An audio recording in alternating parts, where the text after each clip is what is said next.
Pasaron 5 minutos del mediodía, le vamos a dar la bienvenida al doctor Federico Machado, él es médico cardiólogo, integrante del Colegio Médico del Este, bueno, un médico de referencia que varias veces ha estado invitado a nuestro programa para hablar de diversos temas. Doctor, bienvenido. Bienvenido, ya no pertenezco Bueno. a lo que es el Colegio Médico Regional Me Este. quedé un figurín atrasado. No importa, no importa. Bueno, nuevamente yo las gracias por convocarme sobre un tema tan sensible, donde me parece que hay mucha información, como hablábamos fuera de aire. Para mí me parece que no es eutanasia sí, eutanasia no. Ahí está, vamos a decir, el tema es la eutanasia, pues no lo hemos presentado todavía. Hay dos proyectos de ley que están a discusión del Parlamento, uno que presentó el Frente Amplio, otro que presentó el Partido Colorado, el diputado Ope Pasquet, que integra la coalición de gobierno. Se están discutiendo, hay un montón de aspectos que están en el debate, que generan polémica, que trancan de alguna manera el avance de las conversaciones para tratar de zanjar esta situación y que se convierta en ley. Pero bueno, en definitiva, aquí sí la introducción de que esto no es binario, no es eutanasia sí, eutanasia no. La eutanasia, bueno, todos sabemos que es la posibilidad de que un paciente terminal con sufrimiento crónico pueda tomar por sí ante sí, en pleno uso de sus facultades mentales, la decisión de decir: no quiero sufrir más, mi vida es mía y yo decido, yo me hago cargo, pero estando bien de la cucusa, a ponerle fin a mi vida. Eso es lo que básicamente, a grandes trazos, recoge el espíritu de los proyectos de ley. Pero no es algo nuevo, es algo que se habla desde hace años y algo que en la práctica, en los hechos, ya ocurre. Bueno, primeramente es reforzar y asegurar el derecho de la decisión del paciente, ¿no? Eso desde el punto de vista ético y desde el punto de vista de cuando uno habla de dignidad humana, no de la muerte, de la dignidad humana, que recoge la definición de un valor, ¿verdad? Y sobre todo de autonomía. ¿Ah? La eutanasia no, porque por ley todavía no. O sea, quien de alguna manera acelere el proceso de la muerte de manera activa o pasiva está incurriendo en un delito actualmente, ¿verdad? Claro, o sea, hoy la eutanasia en Uruguay es ilegal. Claro, pero hoy en Uruguay todos sabemos de que se aplica el cóctel. Aclaremos algo, definiciones operativas importantes. Como tú dijiste, la eutanasia es el procedimiento por el cual se acelera la muerte del paciente en un paciente terminal que ya no hay nada para hacer desde el punto de vista curativo. O no, ¿verdad? Pero bueno. Bueno, pero digo eso, y puede haber, tenemos la eutanasia activa y la eutanasia pasiva. La eutanasia activa sería dar algún tipo de medicación que acelere el proceso, y la eutanasia pasiva es no, aquello de desconecto, no hago ningún otro procedimiento, no hago ningún otro tratamiento. Al día de hoy, se aplican las dos. La eutanasia es un delito, o sea, no está aprobado, ¿entiendes? Pero hoy se realizan las prácticas, la pasiva y la activa, ¿o no? Y no, todos sabemos que sí. Bueno, yo te tengo que decir que no, yo nunca he visto eso. Bueno, yo tampoco nunca lo he visto, pero sé, el cóctel que le dan a la persona, no, que le inyectan algo pero a ver... Para, por favor. El cóctel, vamos, porque esto es muy sensible, sí, claro, tenemos que ir... Pero vamos a hablarlo a calzón quitado. Vamos a hablarlo a calzón quitado. Para decir Gregorio. Cuando el médico que asiste una situación terminal en el cual hay sufrimiento, el cóctel es para eso. El cóctel no acelera nada. El cóctel son sedantes, morfina, para aliviar el dolor. Que va de la mano, yo traje un poquito acá, va de la mano, por ejemplo, es bien importante, me parece que el martes 14 de diciembre de 2021 se aprueba el proyecto de ley sobre cuidados paliativos. Sí, yo tenía el tema de los cuidados paliativos también para ahí hablarlo. Va, que eso es bien importante. Y esa presente ley, yo lo voy a leer acá porque tiene como objeto, en líneas generales, garantizar los cuidados paliativos de todas las personas con enfermedades descritas anteriormente, ¿verdad?, que son las que son terminales, a sus familiares y cuidadores, abarcando las dimensiones como la psicológica, física, bla, bla, bla. Y acá dice, lo último, respetar el derecho de la información veraz y suficiente que habilite la autonomía del paciente en el proceso de la toma de decisiones. Y ahí volvemos a lo mismo. Mucha palabra, pero para allanarlo, que el paciente pueda decidir por sí ante sí qué hacer con su vida. Exacto, exactamente. ¿Ah? Que eso yo creo que tenemos otra cosita por acá, también sobre la autonomía del paciente y la decisión del paciente de lo que es la ley 18.473, promulgada en 2009, regulación de la voluntad anticipada en tratamientos y procedimientos médicos que prolonguen la vida en casos terminales. Esto parece medio aburrido, pero... No, pero hay que decirlo. Toda persona mayor de edad y psíquicamente apta, en forma voluntaria, consciente y libre, tiene derecho a oponerse a la aplicación de tratamientos y procedimientos médicos, salvo que ello pueda afectar la salud de terceros, por supuesto, ¿verdad? Y del mismo modo tiene derecho a expresar anticipadamente su voluntad en el sentido de oponerse a la futura aplicación de tratamiento. Eso ocurre ahora, o sea, uno puede decir, no, yo no quiero que me den más nada, yo no quiero que me hagan más nada y que me dejen morir en paz. Eso ocurre, es ley. ¿Ah? Sobre el tema de los cuidados paliativos... Y es lo que yo estoy diciendo, entonces. Claro, pero quiero decir, tenemos que diferenciar lo de que ocurre eutanasia en la práctica clínica. Yo creo que eso no. ¿Entiendes? ¿Y eso qué es?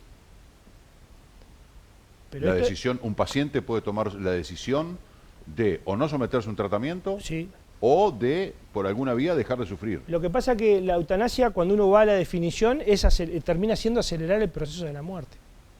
Es lo que yo tengo eso, ¿verdad? Claro, pero como usted señalaba, no hablemos de muerte, estamos hablando de la calidad de vida, ¿no? Porque la persona sí, que decide tomar la eutanasia como una solución, sí, no es porque se quiere morir, es porque no quiere sufrir. No lo sé. Bueno.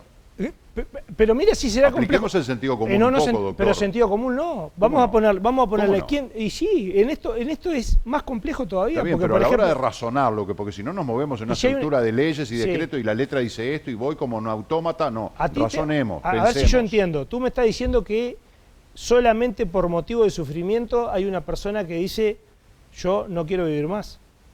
Capaz que hay algún otro motivo. No solo de sufrimiento. ¿Cuál podría ser? Y no lo sé, esas personas, por ejemplo, que no se pueden mover, que quedan cuadriplégicos o algo, por ejemplo. Bueno, y no me refiero solo al dolor, me refiero a una situación de vida de yo decido, no quiero vivir más. Exacto. ¿Quién me va a impedir o quién es dueño de hacer con mi vida lo que yo no quiero? Bien, perfecto. Yo creo que volvemos, el marco legal que acá, que a veces suena medio feo, aburrido o algo, el marco legal yo creo que está bueno acercarlo a la gente, que bueno, que sepa que hay una regulación de voluntad anticipada. Sobre el tema del sufrimiento habíamos hablado antes contigo, la ley de cuidados paliativos es muy buena, es más, complementa lo que es eutanasia. ¿Por qué? Porque tú decís sufrimiento. Entonces yo te digo otra cosa. Hay una inequidad en el acceso a los cuidados paliativos, hay instituciones que tienen, otras que no. Hay instituciones que tienen excelentes planteles formados con paliativistas, otros que no.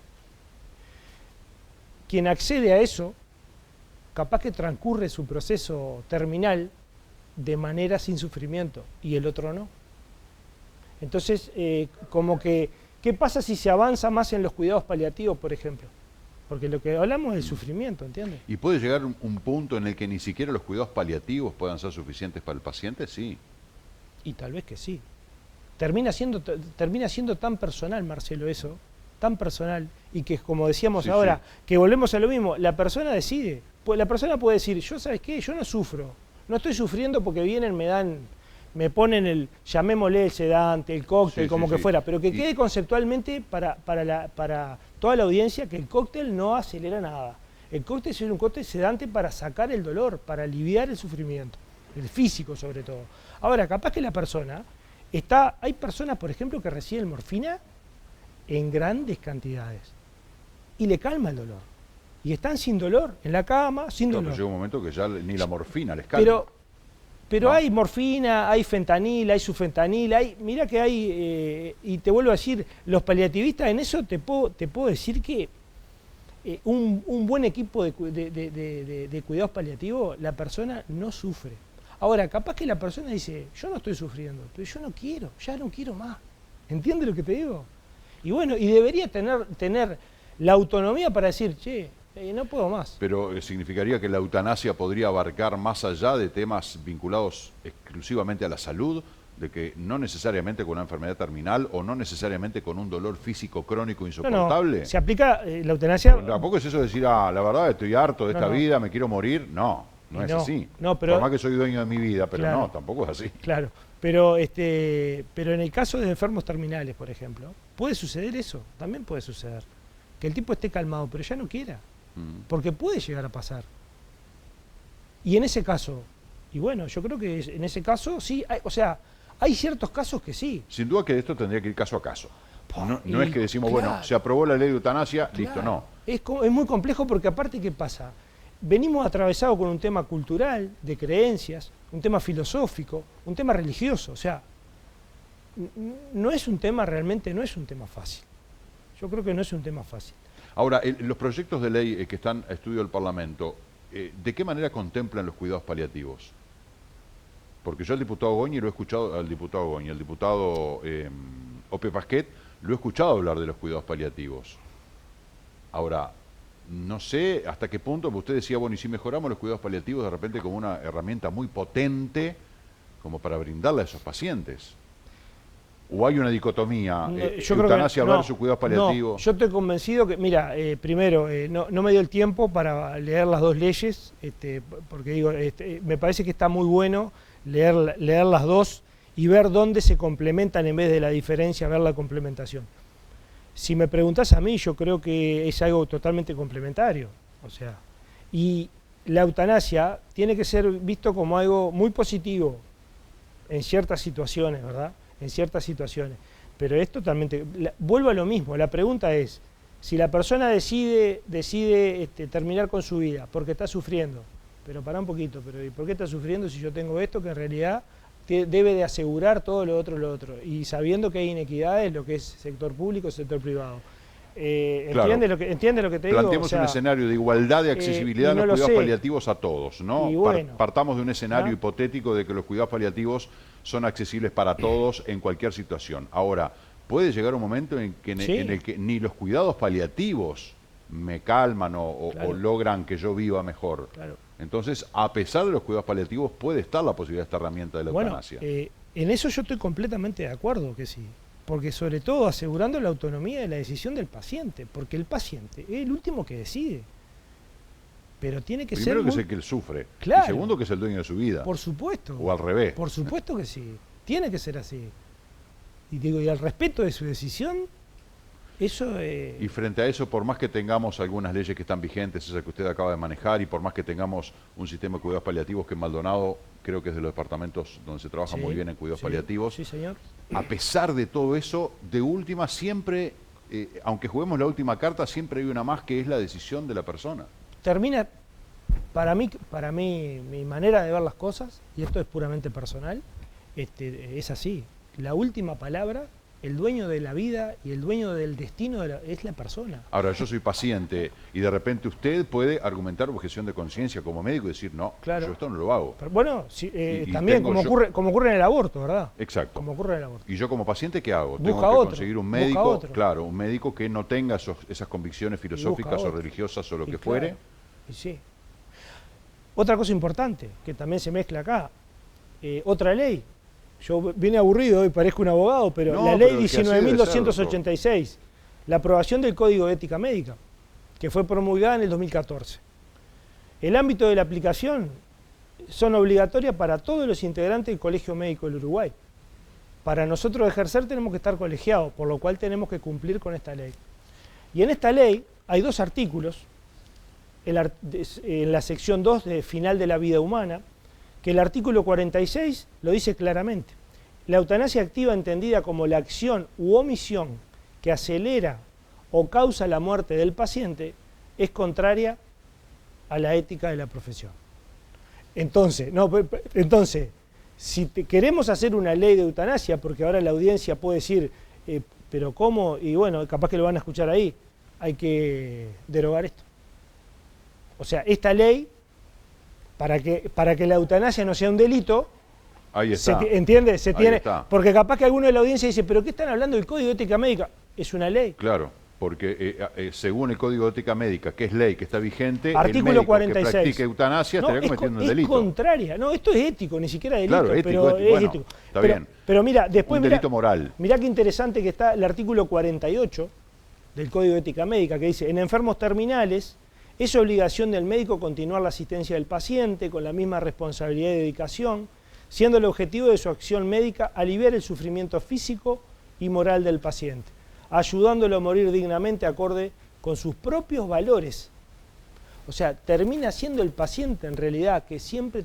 y en esto, yo soy docente de la Facultad de CLAE y es lo que yo le digo a mis alumnos, que nosotros podemos estar de acuerdo o no de acuerdo con la decisión del paciente, pero nosotros siempre tenemos que acompañarlo y no podemos enojarnos.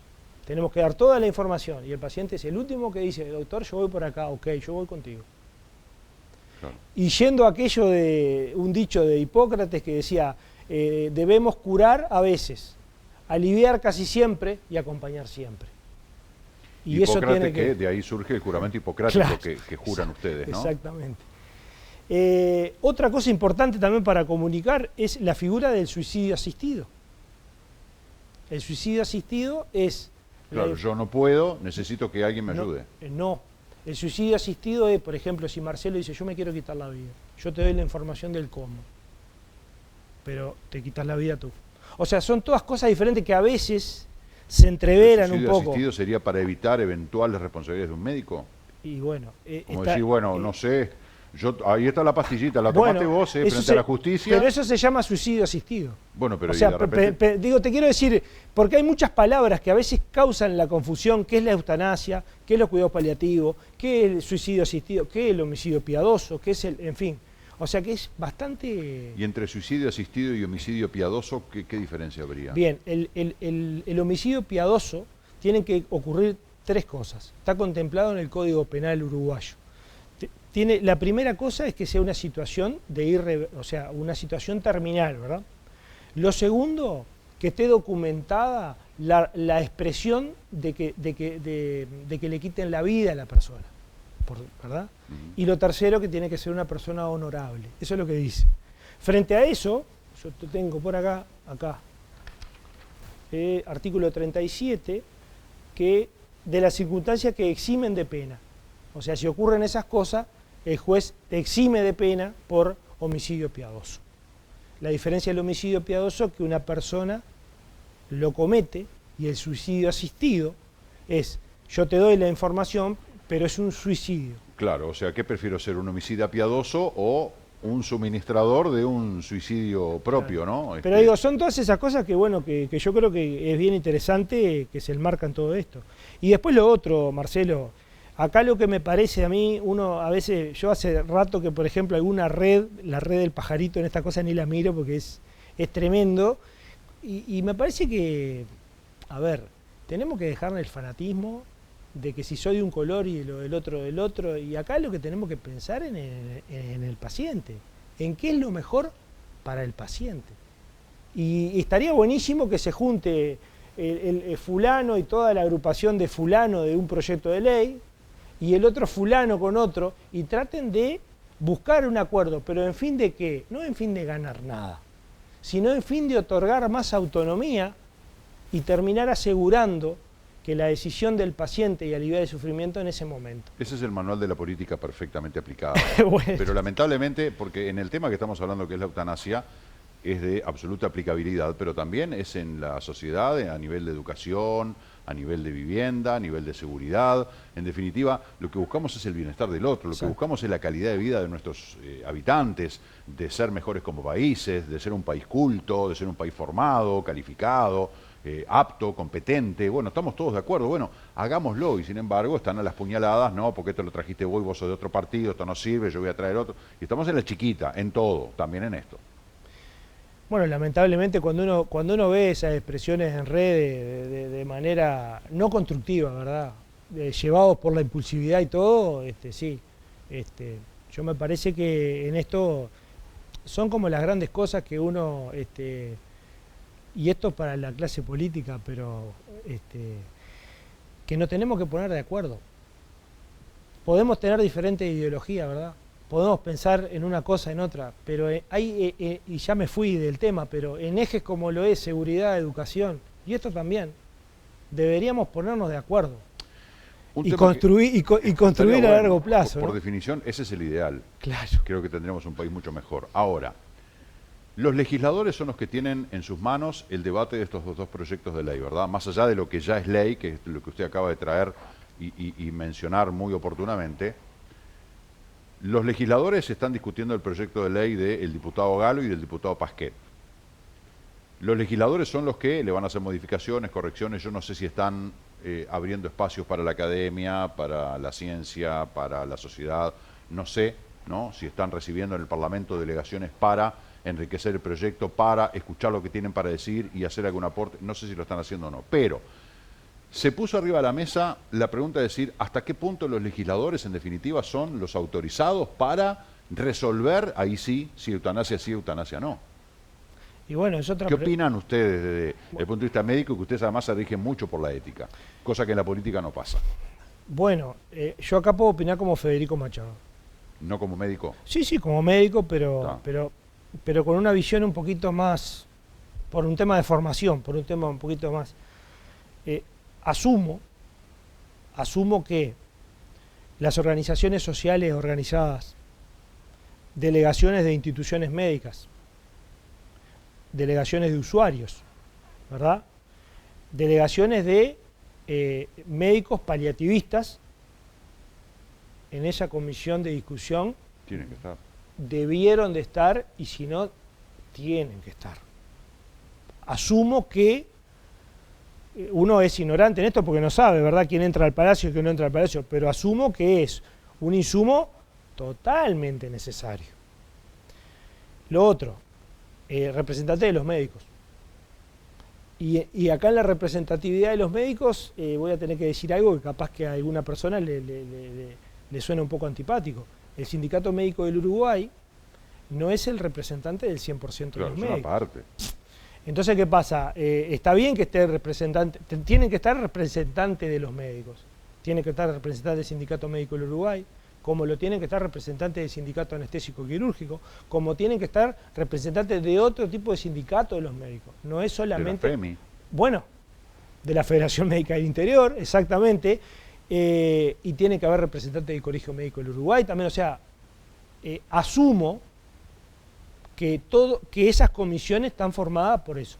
Ahora, eso puede llegar a cambiar la redacción de la ley, esto y lo otro. Pero la otra pregunta, si tú me preguntás a mí, ¿lo tienen que decir los legisladores o lo tienen que decidir? Mirá hasta donde te digo, en un plebiscito, la verdad que no lo sé. Porque terminamos diciendo lo mismo, va a ser la decisión de quién, de la persona. En una situación, no lo tengo claro. Es un tema muy, que además uno empieza a recorrerlo, Sí.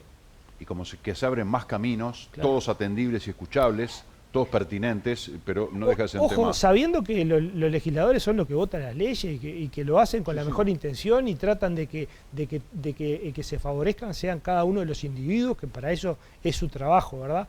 Pero en este tema de tanta sensibilidad, la verdad que lamentablemente hoy no traje como más preguntas que otra cosa porque... Pero está bien, porque justamente tenemos que ser críticos en la generación de preguntas de cosas que no entendemos o que nos falta información para tratar de formar una conclusión lo más nutritiva posible, ¿no?, que es la idea de lo que usted mencionaba. Doctor, de todas maneras, yo creo que esto puede ser un puntapié inicial. Esto es un tema que además no se va a resolver esta semana ni la que viene. De todas formas, más allá de la aprobación o no de una ley, está bueno la discusión de los temas, ¿verdad?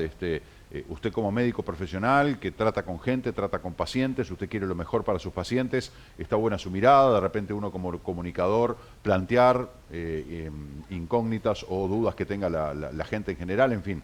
Me parece que en cualquier instancia todo este tipo de conversaciones son interesantes. Sí, y sobre todo terminar informando responsablemente sobre todo lo que hay arriba de la mesa, y yo vuelvo a lo mismo, la última decisión, lo que hay que asegurar es la autonomía del paciente. Absolutamente, Totalmente. sin duda. Doctor Machado, muchísimas gracias por habernos acompañado. No, gracias a ustedes. Un placer. Tanda en la mañana del 11, 12:30, ya volvemos.